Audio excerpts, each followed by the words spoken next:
This is Kathy from Gadgets Top 321, and in today's video I'm going to be taking a look at Private Reserve Avocado. This is the re-released versions of the Private Reserve inks. I'm going to do a writing sample on Tomoe River paper using a variety of pens and nib sizes ranging from a Pilot Extra Fine to a 1.5 stub nib.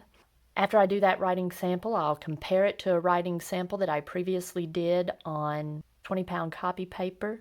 I'll also compare Private Reserve Avocado to a few similar inks in my collection, and I'll also take a look at the results of a water resistance test that I did. I did the first writing sample with my glass dip pen, and I've got to say, this is a nice looking ink. It goes from a very dark green to kind of a grassy green. I really like it. The swatch I did with tweezers, and you can see in the swatch that it looks like there may be some nice shading. I'm going to begin with my Pilot 78G Plus with a stainless steel extra fine nib.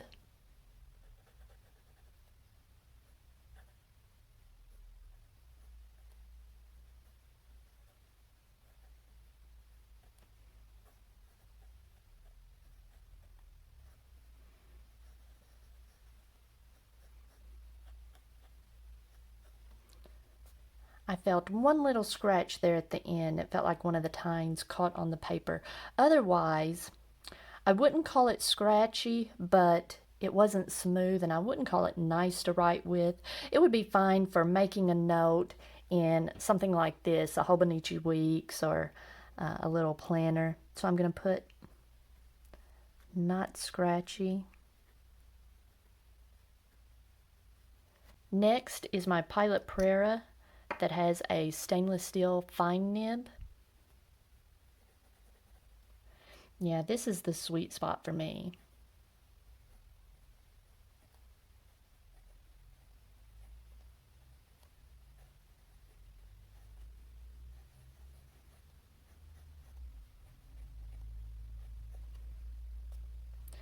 To me, this is the perfect size to use on little grids like this.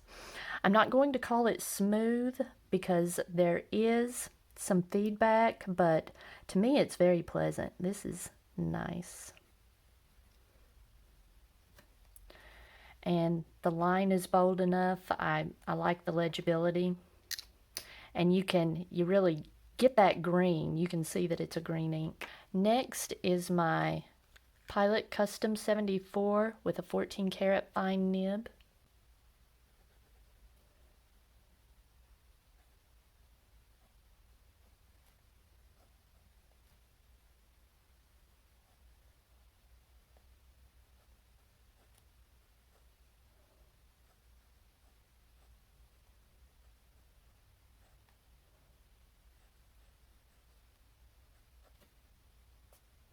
This is quite a bit wetter than the steel fine nib, and this is smooth. That extra ink that it lays down really helps make it smoother. Next is the Sailor LeCool with a stainless steel medium fine nib.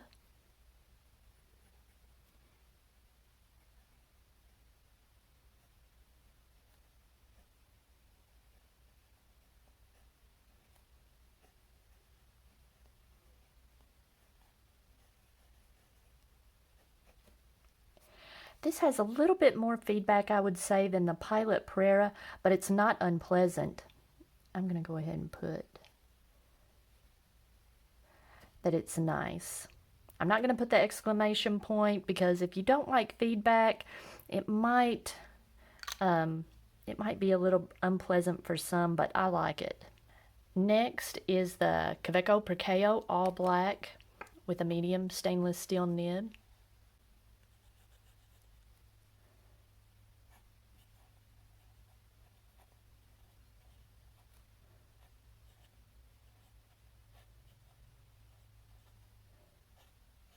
I really like this. I don't use medium nibs that much, but this is so pleasant. To me, it's a little bit too broad for these little tight grids. The wetness is nice. It looks like I'm getting some nice shading.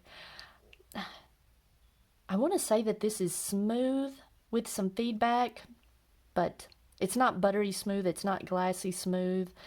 I am going to put nice with an exclamation point on this one. I like it. And you can hear, I don't know if y'all were able to hear that, but you can hear the nibs making that scritchy, scratchy sound on the paper. It's just nice. Next, I've got my Pilot Pluminix, and I've put my cursive medium nib in it that was originally in my Metropolitan.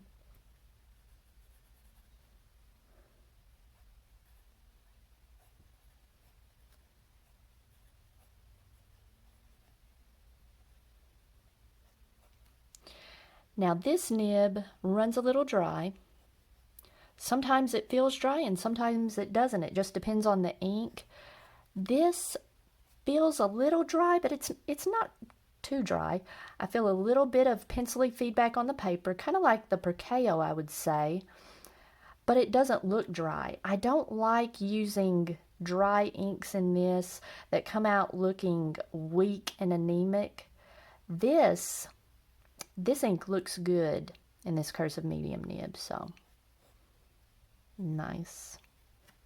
Next, I've got my Kaweco Lilliput that I've installed a double broad stainless steel nib.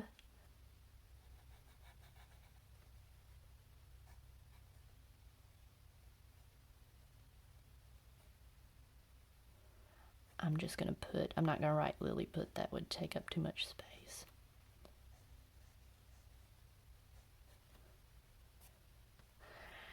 And I don't have room to write smooth. This nib is nice and wet, and it's so broad that I'll make a note if it's ever not smooth. So when there's nothing there, we just assume, yep, it was smooth. And finally, I've got a 1.5 stub nib. I've got it installed in a Jinhao X750.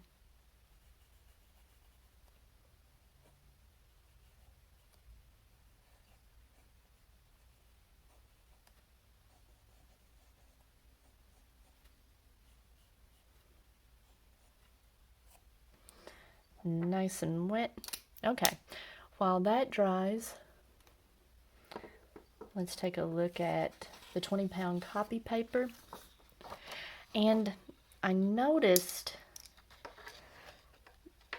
this ink wants to feather a little bit.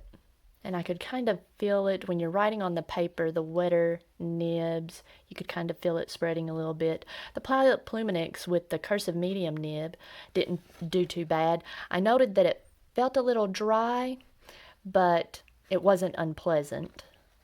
And let me see. None of these felt bad.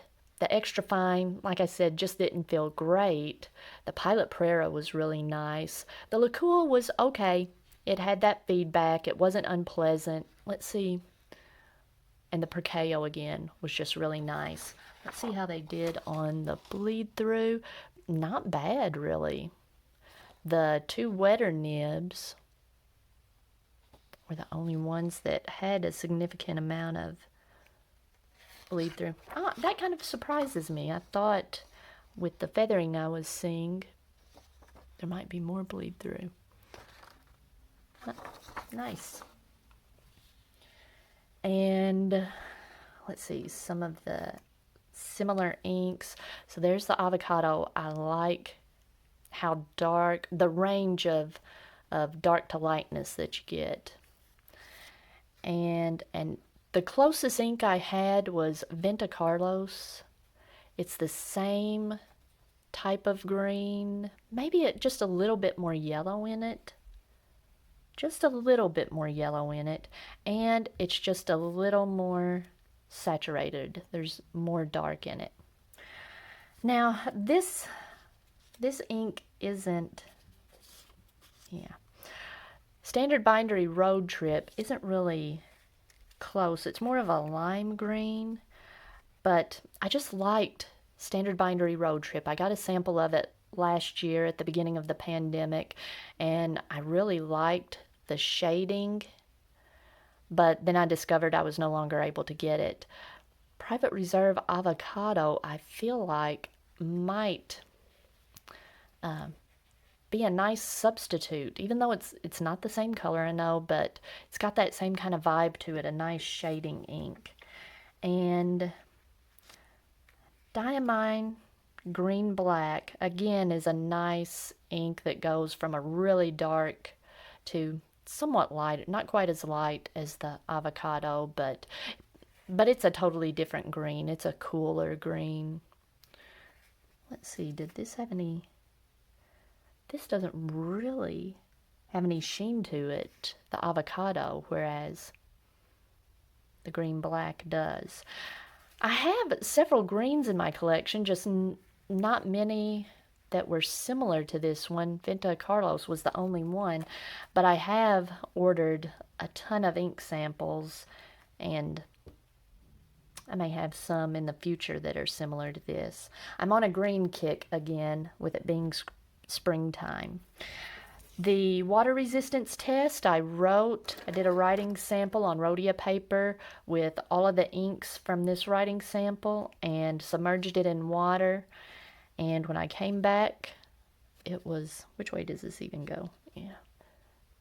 There was the stub nib down here. So absolutely no water resistance. I can see the word stub, but that's about it. I can't even read where I wrote the name of the ink. So no water resistance. Okay, and on Tomoe River paper, I am just really liking this ink. In the fine nibs, I like the legibility of it. I like the amount of green you see. It's not like a just in-your-face green. I like it. And in the wider nibs, I don't know if you're going to be able to see it, but it's just some nice shading. It's mostly dark with a little bit of light here and there. I like it. There's no sheen, just a little bit of shading. I kind of like this ink. To be honest, I just like a lot of greens. Alright, if you found this video helpful, please give me a thumbs up, and if you'd like to see more videos like this, please subscribe to my channel.